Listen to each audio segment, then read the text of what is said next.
I got very many compliments as a result of wearing this hairstyle, and I knew that would happen because I've come to the realization that people generally love when someone rocks their afro in its authentic nature. I wore this style when I was going to donate blood, and the story behind it is just one random day my cousin posted on his status, "If anyone wants to come and donate blood, please, I'm free, just hit me up." And we go. He actually requested like for 3 people to go. I saw his post on his status and I was like, hey, this is a good opportunity, not only for free food but then also to go and save lives. So I hit him up and then he was like, cool, I'm coming to pick you up like tomorrow. And at that point in time, I had in mini twist hairstyles.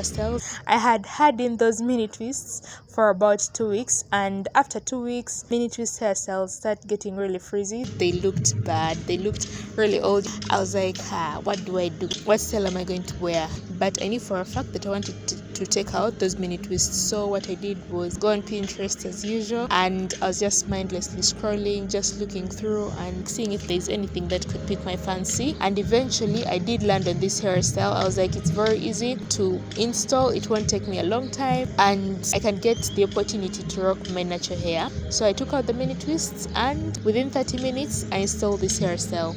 But I've sort of always had like a love-hate relationship with hairstyles of this nature that require me to have my natural hair out, and that has been simply because of the time-consuming nature of such hairstyles. They get matted very quickly, they get frizzy, they shrink.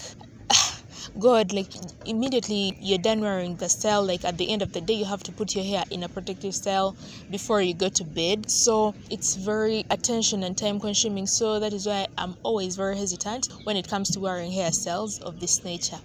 And that is why I always prefer to wear my hair in mini twists, because mini twists are very low maintenance. When I'm wearing mini twists, I just come back from work and then I tie my hair in a head wrap and I fall on my bed. No stress. I don't have to worry about, oh, let me protective style my hair, let me do this, oil, what? Nothing. I literally just tie a head wrap and fall on my bed and watch TikToks until late at night. And I guess I can be able to wear half up, half down hairstyles when I have mini twists in. But my only problem is my mini twists be thin, because obviously, my strands individually have like a thick nature to them. However, the density of my hair is thin, so whenever I do plait mini twists, they come out looking okay. But when I try to style them in hairstyles, like maybe half up, half down, that requires me to section out my hair. The styles don't come out. It just look like a rat that has fallen in water. The hair looks so thin on the head.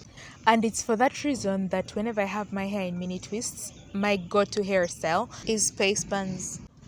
And the reason why I run to space buns in comparison to other hairstyles is because with space buns, I wrap the hair around itself and then I give the illusion of thickness. Anyways, going back to the hairstyle, when I was installing this style, what I first did was section out the front part of my hair, and I sectioned out 6 small sections of hair and braided them in mini twists. After putting in the mini twists, I selected rubber bands that I was going to be installing, and my criteria for selecting rubber bands was I simply wanted bright colored rubber bands, all neon colored, those that glow in the dark. And I literally selected them at random. I don't even know if the colors that I got were the same exact ones that the girl in the video had, but hey ho, let's learn to be original. I installed them, wrapping them around each section of hair about 3 to 5 times. After wrapping them around, I sectioned out my hair into half up, half down, and then I tied 2 pigtails first at the very front.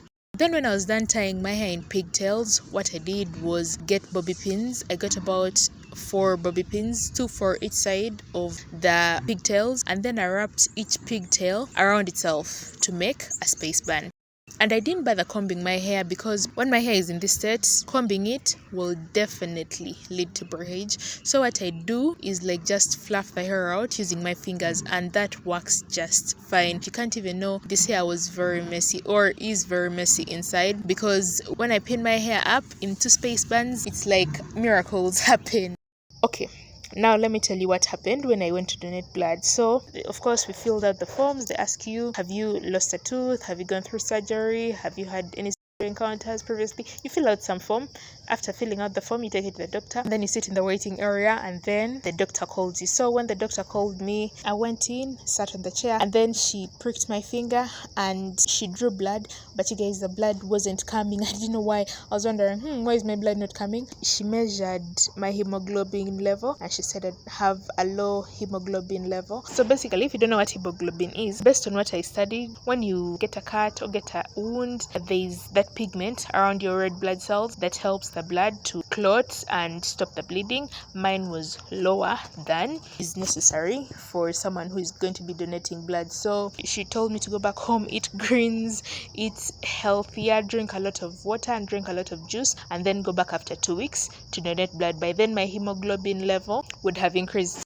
So unfortunately, I haven't had the opportunity to go back and donate blood because life has just been very busy. But since we are in December, I'm going to be donating blood very soon, in about 2 weeks' time. And you guys, you know how the doctor pricked my finger?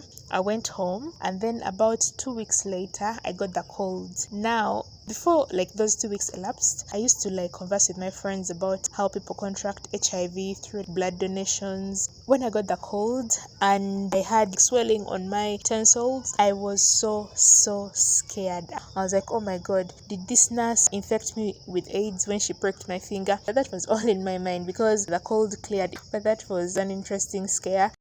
I was talking to my friend who is a medical personnel, and he told me it's very easy for someone to get infected with AIDS through blood transfusion. Basically, all that needs to happen is you go, an infected person, like you've just gotten the virus recently, maybe a few days ago, you go and donate blood. Now, when they go and check that blood, it will take a while for the virus to appear in the blood. It will take about 2 weeks, a month, depending on someone's, we're all different genetically. But the doctors can scan the blood, and the blood is negative, tests negative for HIV, and then they put it aside. It's safe blood to be donated or transfused into someone else. And then when someone comes to the hospital, they're healthy, they don't have the virus, but they need blood, they can get that blood, unfortunately, which is infected with the virus, because now the virus has taken time to mature. They transfuse it into someone who's healthy, and just like that, someone gets infected with the virus. So yeah, it's very scary. I'm not a medical professional. Go and do your own research. Otherwise, I love you guys. See you. Subscribe, like the video, and share it with your friends, family, and loved ones. I will see you in my next one. Bye.